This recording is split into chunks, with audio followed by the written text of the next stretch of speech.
Welcome back to the deep dive. Today, well, today feels a bit personal. Usually we're tearing apart a business strategy or, looking at some complex geopolitical trend. Or diving into history. Right. But today, we're kind of turning the microscope on you. Specifically on a very specific and I think very frustrating feeling that a massive portion of our listeners probably wrestle with every single day. It's interesting you say it feels personal because this is something that I think people experience it in private, but they almost never talk about it. What is it? It's that off feeling, the strange sensation when you try to use a skill you think you have, but it just doesn't work the way you expect it to. Exactly. And to set the stage, I want to just bypass the usual intro music and hype for a second and just put you, the listener, right in the middle of this scenario. I want you to just visualize this with me. Okay. You're a dedicated learner.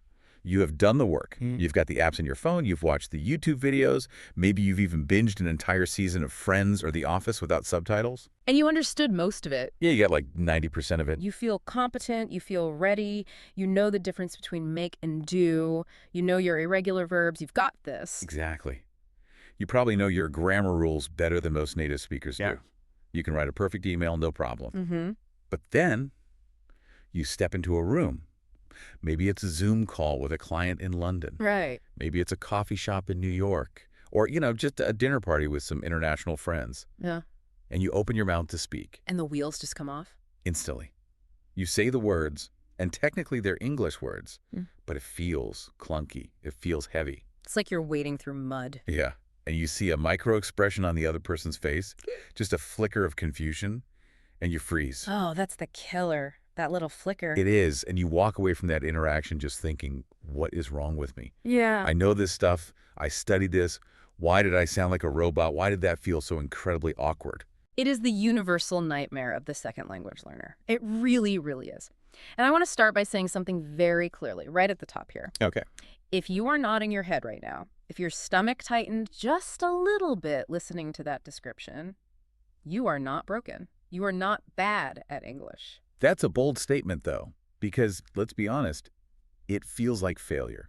It does. If I can't communicate naturally, isn't that the very definition of being bad at the language? I mean, if I play the piano and the notes sound wrong, I'm a bad pianist. Why is this different? It's a fair question, but here's the paradox we really need to reframe immediately. That feeling of strangeness, that awkwardness you feel, it's actually a sign of high competence. Okay, you're going to have to sell me on that. How is feeling awkward a sign of competence? That sounds counterintuitive. Think about a beginner, a true day one beginner. They don't know what English is supposed to sound like. Right, they have no baseline. None. They don't know the rhythm, the melody. They just blurt out words. They don't feel awkward because they don't know any better. Ignorance is bliss in that early stage. Okay. But to feel that something is off, you have to possess a pretty sophisticated internal monitor. You have to know what natural sounds like in order to realize you're not hitting it. So the frustration, it's actually a symptom of awareness. Precisely. It's your brain telling you, hey, I know this melody, I can hear it in my head, but I'm playing the wrong notes. That awareness is the absolute prerequisite for fluency. But it hurts. Oh, it hurts. It's the gap between your passive knowledge, what you understand when you listen, and your active performance. It hurts a lot. Yeah. And today our mission is to stop the hurting. Yeah. We're going to take that vague, strange feeling and we're going to dissect it. Put it under the microscope. Yeah. We're going to look at the mechanics of why your brain freezes, why your sentences sound like they're from a textbook, and why all these cultural invisible lines trip you up. And most importantly, we're going to give you a roadmap, a way to cross the bridge from, let's call it awkward knowing, to natural using. Because there is a way across. Yeah. So let's get into the machinery. The first culprit. I think most people, when they feel this, they assume the problem is vocabulary. Oh, 100%. I hear this all the time. If I just knew more fancy words, I wouldn't be so awkward. I just need to memorize the dictionary. That is the biggest red herring in language learning. It is almost never about vocabulary. I'm serious. You can be incredibly articulate, charming, and natural with 500 words. The problem isn't the bricks. It's the blueprint. It's the mechanic of translation. Direct translation. Right. Let's look at what is happening inside the brain of a learner who feels awkward. They are treating English like a code. A code to be cracked, like a substitution cipher. A equals B. Exactly like that. They have a thought in their native language. Let's say it's Spanish or Japanese or German. That thought is complex, it's nuanced, it has a specific shape to it. And they take that shape and they try to swap out the local words for English words one by one, like changing batteries in a remote control. But the remote doesn't work. Because languages do not run on the same operating system. You can't run an Android app on an iPhone just by changing the little icon. Oh. The underlying architecture is different. The logic is different. Can you give us a concrete example? Because I think people hear structure is different, and they just think, oh, sure, the verb goes at the end in German. But it's so much deeper than just word order, isn't it? It's much deeper. It's about how reality itself is framed. Let's take a really simple concept. Politeness. Okay. This is where most awkwardness comes from in a social setting. In many languages, take Japanese or Korean, for example, politeness is encoded in the verb endings, or in specific honorific vocabulary. You change the word itself to show respect. Right. You have a polite verb and a casual verb. Exactly. Even in Romance languages like French or Spanish, you have the tu and vous or usted forms. Yeah. The grammar itself carries the politeness. Okay. But in English? In English, we don't really have honorific verbs. We don't have a polite version of the word eat. It just doesn't exist. So how do we do it? How are we polite? We build politeness through structural distance. What does that mean? We use modal verbs. Could you? Would you? Might it be possible? We make the sentence longer and softer and more indirect to show respect. We add padding. So if I take a polite, direct request from my native language, where the politeness is, say, in the verb ending, and I just translate the words directly into English. You might end up saying something like, give me the water, or open the window. Which, in an English-speaking context, sounds like you're barking an order at a servant. It sounds aggressive, it sounds incredibly rude, but the person saying it, they don't feel rude. In their head, in their native operating system, they're being perfectly normal, perfectly polite. But the output is a social disaster. It is because they use the wrong operating system, the direct OS, instead of the modal OS. And that creates the awkwardness. You see the waiter kind of recoil, or your colleague looks a bit offended, and you're just left thinking, what'd I do? I even said please. Exactly. You added the word please, but the structure was a command. And this leads to what I call the Lego brick problem. The Lego brick problem. I like it. Break this down for us. This is the difference between building and flowing. Yeah. When a learner speaks, if they're translating, they're doing construction work in real time. Oh, wow. They are the architect and the bricklayer at the same time. So I'm in the middle of a sentence. And your brain is going, okay, I need a subject brick, now I need a verb brick. Wait, is it past tense? Grab the ed brick? No, wait. Go is irregular. Okay, throw that out, grab the went brick. Now prepositions. Is it in the bus or on the bus? Logic says in because I'm inside it, but English says on. Okay, fine, grab the on brick. I can literally hear the gears grinding in that description. That sounds exhausting. It is exhausting, and the listener can hear the gears grinding too. That's the strange rhythm. It's stop, start, stop, start. It's hesitant. Because you're focused so hard on the mechanics. Yes, you're focused on the bricks, on the sentence that the meaning gets lost. The soul of what you want to say is gone because you're too busy checking the mortar. Whereas a native speaker, what are they doing? A native speaker is surfing. They aren't looking at the board, they're looking at the wave. They don't think subject, verb, object, they just think idea. And the mouth just follows the habit. The mouth follows a pattern, it's repeated thousands of times, it's muscle memory. So the awkwardness is the sound of cognitive load. It's the sound of a brain doing way too much heavy lifting in the moment. It is. You are trying to be an architect and a builder and a project manager all at the same time, while the other person is just trying to have a chat. And that brings us to the environment where we actually learn these bad habits. Because we didn't just wake up translating one day. No, we were trained to do it. You're talking about the classroom. The textbook problem. I have such a bone to pick with textbooks. I remember my high school language classes, the dialogues were just so sterile. Hello, John. How are you today? I'm fine, Mary, thank you. And how are you?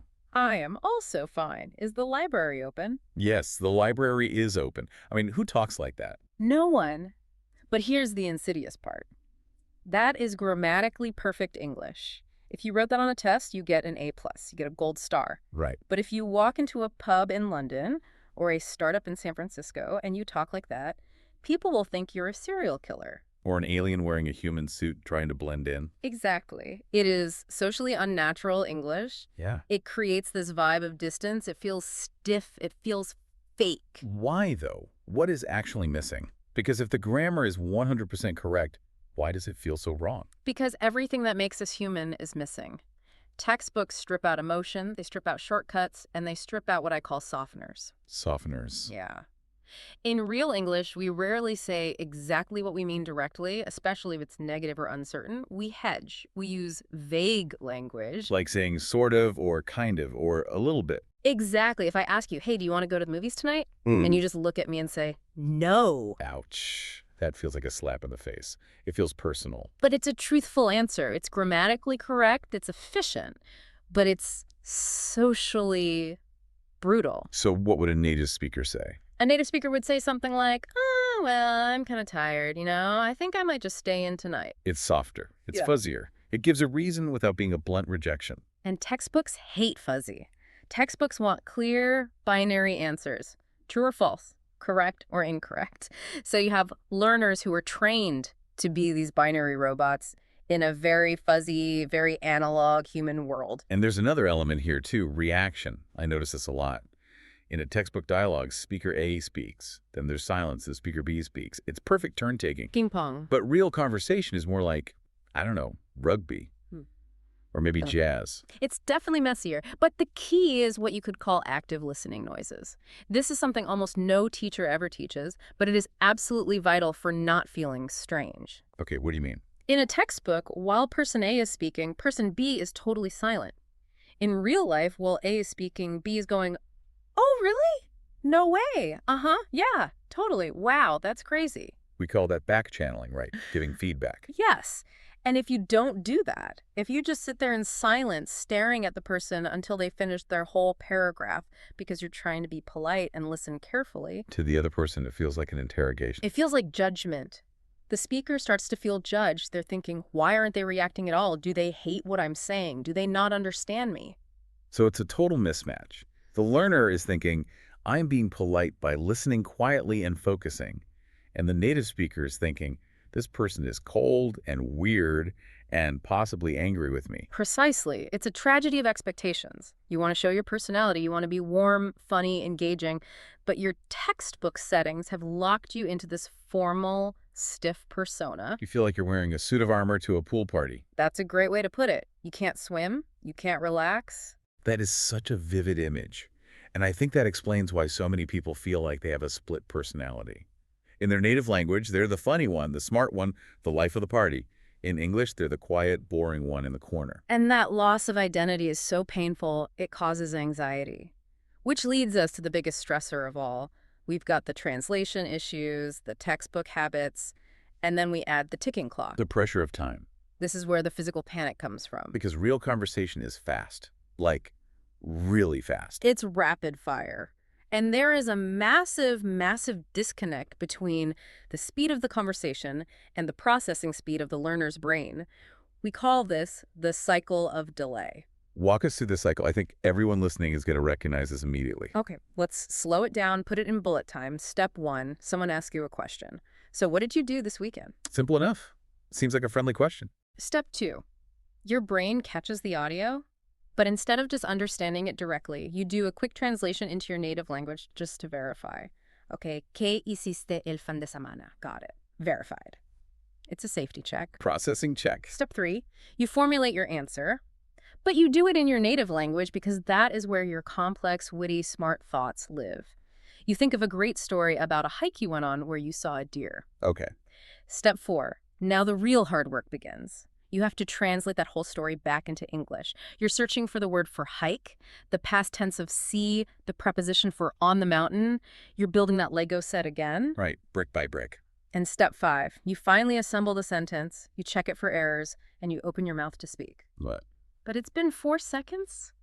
Maybe 5? Which in conversation time is an eternity. It's an ice age. By the time you are ready to drop your perfectly crafted, grammatically correct sentence, the group has moved on. They're talking about a movie now. And you are left standing there, holding this sentence like a bag of groceries you can't put down. It's so frustrating. And it is devastating because you feel ignored, you feel slow, you feel stupid. And what happens next in that moment of panic is The brain freeze. The deer in the headlights look. Exactly. Your cognitive load just hits 100%. You are trying to manage grammar, vocabulary, social cues, pronunciation, and the fear of missing the moment. The brain literally cannot handle it. So what does it do? So it protects itself. It shuts down. You go completely blank. Someone asks you your name and you can't remember. And physically, what happens to the body in that moment? Tension. Instant tension. Your shoulders go up to your ears, your jaw locks, your breathing becomes shallow all up in your chest. And here is the kicker. You cannot speak fluent, melodic English with a tight jaw and shallow breath. It is physically impossible. Your voice gets higher, it gets quieter. So the anxiety becomes a self-fulfilling prophecy. You are scared of speaking poorly, so you tense up, which physically makes you speak poorly. It is the perfectionist's trap. You are so terrified of making a single grammar mistake that you sacrifice the entire flow of the conversation. You treat conversation like a test you have to pass, rather than a dance you get to participate in. That is a profound shift in thinking. A test versus a dance. In a test, you can't make mistakes. In a dance, if you step on someone's toe, you laugh. You just keep moving. Exactly. And most learners are stuck in permanent test mode. I want to pivot now to something a bit more subtle. We've talked about the mechanics in the brain, but there's this invisible layer that I think tricks people up even more than grammar. It's the stuff you don't see. The cultural dark matter. Dark matter. I like that. The stuff you can't see, but that holds the whole universe together. Exactly. Language is culture. You cannot separate them. But we try to. We teach words as if they are these neutral data points in a spreadsheet. But they aren't. Every language has a cultural rhythm embedded in it. Let's talk about the exposure gap first, because I think that's a big part of it. This is huge. If you learned English primarily in a classroom or from apps, you learn what I call clean English. No background noise. Perfect enunciation. Yeah. The teacher speaks slowly. One person speaks at a time. They wait for you to answer. Right. The book is on the table. But real English is messy English. It has interruptions, it has murmuring, it has people talking over each other, it has incomplete sentences, it has slang. And it has fillers. Learners are often taught that these are bad. Don't say, it makes you sound stupid or unconfident. But native speakers say, all the time, constantly, and it serves a vital function. It isn't just a sign of a bad brain, it is a traffic signal. A traffic signal. How so? Yes. If I say, well, I think... that little tells you, the listener, I am not done speaking. Do not interrupt me. My brain is working. Just give me a second. So it holds the floor. It holds the floor. It keeps the conversational channel open. Now, if a learner just stops to think, if they go silent because they are trying to avoid saying to be perfect, the native speaker assumes they're finished and jumps in. And then the learner speaks again, and now they're interrupting the native speaker, and the whole thing becomes awkward and clunky. I never thought about that. The is actually a polite request for a little bit of time. It's functional. Well, And then you have the cultural variables of conversation itself. Let's talk about silence versus overlapping. This is where so many cross-cultural friendships die before they even begin. okay, lay it out for us. In some cultures, you see this in parts of Scandinavia or Japan, for instance, silence in a conversation is respectful. You wait for the other person to finish completely, you leave a little beat of silence to show you are considering their words, and then you speak.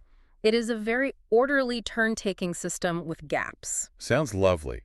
Very civilized. It is lovely, unless you're at a dinner party in New York or Tel Aviv or Rome. Right. In those high-involvement cultures, if you leave a silence, someone will fill it. Immediately, they see it as a vacuum that needs to be filled. So the learner is waiting politely for their turn, but the turn never, ever comes. And they feel run over. They leave thinking Americans are rude and aggressive and just don't listen. Meanwhile, the Americans think the learner is shy or bored or has nothing to say. It's not a language problem. It's a timing problem. A cultural mismatch. It's like trying to merge onto a really busy highway, but you're waiting for an engraved invitation, and the other cars are just zooming by, honking. That's a perfect analogy. And you mentioned overlapping. So in some cultures, speaking while the other person is still speaking is a good thing. It's a sign of high interest. If you're telling me a story and I jump in with, oh yeah, I know, me too, that happened to me, I'm not interrupting you to be rude. I'm showing you I'm engaged and connecting with your story. But in other cultures, that's just the height of rudeness. Exactly. So if you are applying your native culture's rules of polite silence to an English conversation that runs on cooperative overlapping, you are going to feel strange. You're going to feel left out. You are going to feel off. And this cultural mismatch feeds into the confidence loop. The downward spiral. When you feel this cultural friction, when people are interrupting you or they're looking at you strangely or not reacting how you expect, you lose confidence. And when you lose confidence, you start engaging in avoidance behaviors. You stop taking risks. You stop trying to tell jokes, because what if they don't land? You stop trying to tell long stories. You stick to safe sentences. Yes. No, thank you. You retreat into a shell. You become a passive observer instead of an active participant. Which, ironically, makes you seem even less fluent and less engaged. Exactly. The fear of sounding strange makes you act strange. You start over-explaining simple things because you're afraid you weren't clear the first time, which can make you sound boring. Or you speak too quietly because you're nervous, which makes people lean in and say, "What?" which just makes you panic even more. Wow. Okay.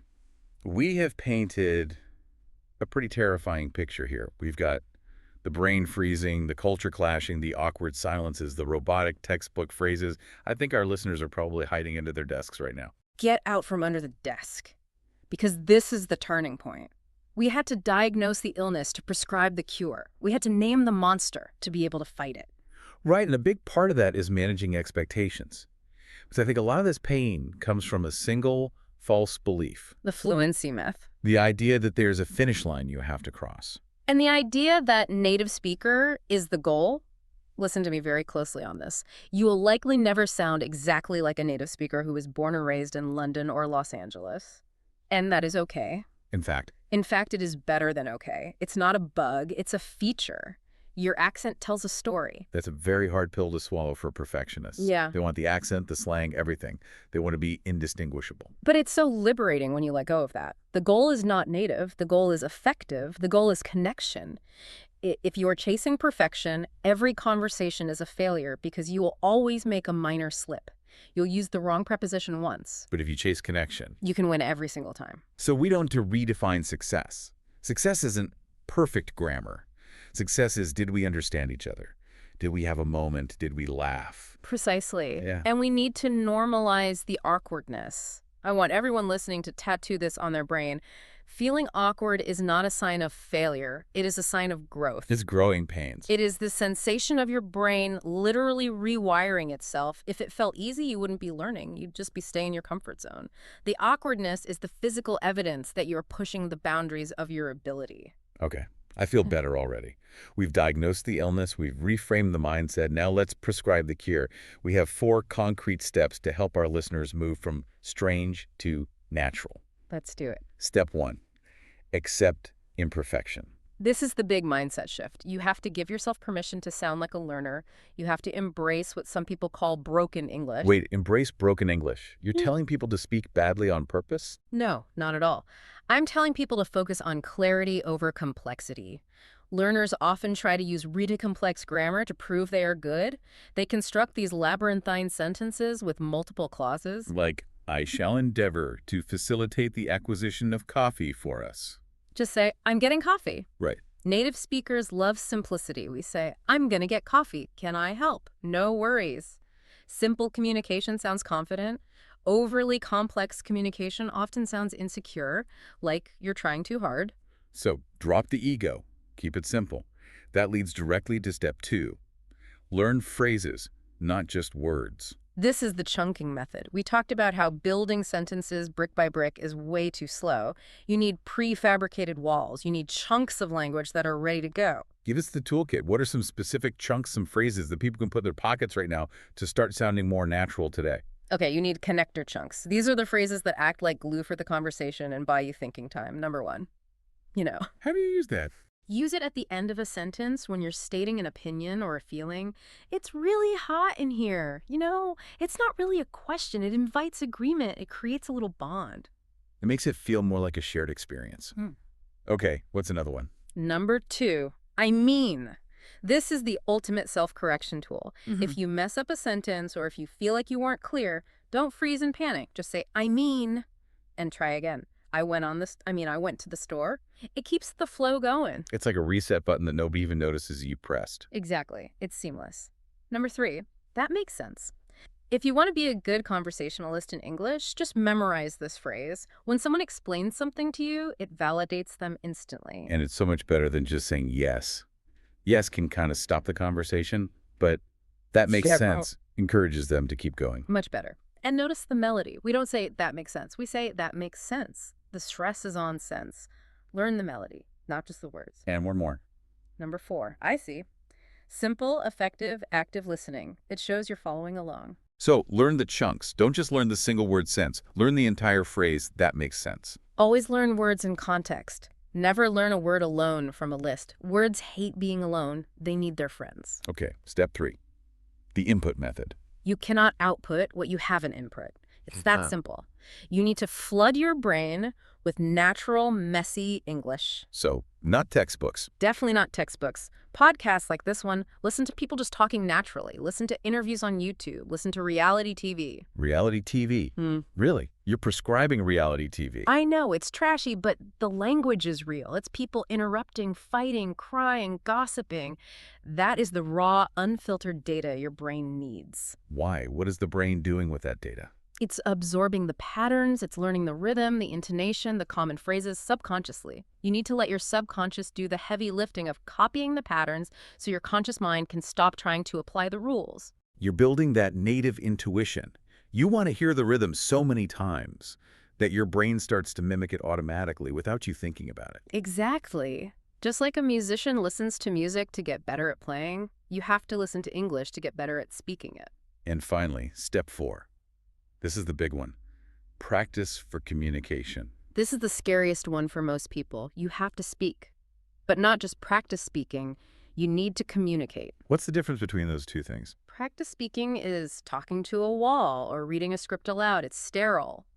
Communicating is trying to get an idea from your head into someone else's head. It requires a partner. It has a goal. Even if it's a tiny, short interaction. Especially short interactions. They're low stakes. Talk to the barista at the coffee shop. Talk to the Uber driver. But here's the trick, the mindset shift. Okay. Don't try to impress them. Your goal is not to sound like a genius. Just try to connect. Ask them how their day's going. Comment on the weather. And what happens if you make a mistake? You survive. And your brain registers that. It thinks, oh, I used the wrong preposition and I didn't die. The sky didn't fall down. And that reduces the fear response for the next time. It's exposure therapy for your language anxiety. So just keep jumping in the water. Keep jumping in the water is fine, I promise. We have covered a massive amount of ground today. I mean, from the neurological firing of your neurons all the way to the cultural meaning of silence at a Japanese dinner table. It's a lot to take in. Before we go, I want to leave our listeners with one final image. You mentioned the bridge earlier, and I think that's a really powerful metaphor. Yes. I want you to visualize your language journey. On one side of a deep canyon, you have the classroom. This is where you know English. It's safe, it's controlled, it's perfect on paper. It's where you get the gold star. Okay. On the other side of the canyon, you have the real world. This is where you use English. It's messy, it's fast, it's chaotic, and it's beautiful. And in the middle, what's connecting them? In the middle is a wobbly, scary rope bridge. That bridge is the awkward phase. And you have to cross it. There's no other way. You have to cross it. There is no teleportation device. You cannot study your way across. The only way to get to the other side is to put one foot in front of the other and walk across that wobbly bridge. So when you feel awkward, when you feel strange, when you feel that panic rising in your chest, don't turn back. Don't turn back. That feeling means you are out on the bridge. It means you are moving forward. It means you've left the safety of the classroom behind. You're in motion. Exactly. You are crossing. And I promise you, if you keep walking, if you keep speaking, keep listening, keep connecting, even when it's scary, the bridge gets steadier. The wind dies down. And one day. One day, and this will happen, you'll be telling a joke at a dinner party or arguing about a movie with a friend, and everyone will laugh or they'll agree with you. And you'll stop for a second and realize, wait, I didn't translate any of that. I didn't think about the grammar. I just spoke. That is the Holy Grail. It is, and it is waiting for you on the other side of that bridge. To everyone listening, the awkwardness is the path. It's not an obstacle. It is the path. Keep walking. Keep walking. Now, we have a very specific request for you today. If this deep dive helped you understand your own journey a little better, if it made you feel a little less alone in that strange feeling, please take a second to hit the like button on this video. It really helps the algorithm find other learners who are maybe stuck on that bridge and need a little bit of encouragement to keep going. And make sure you subscribe to the YouTube channel.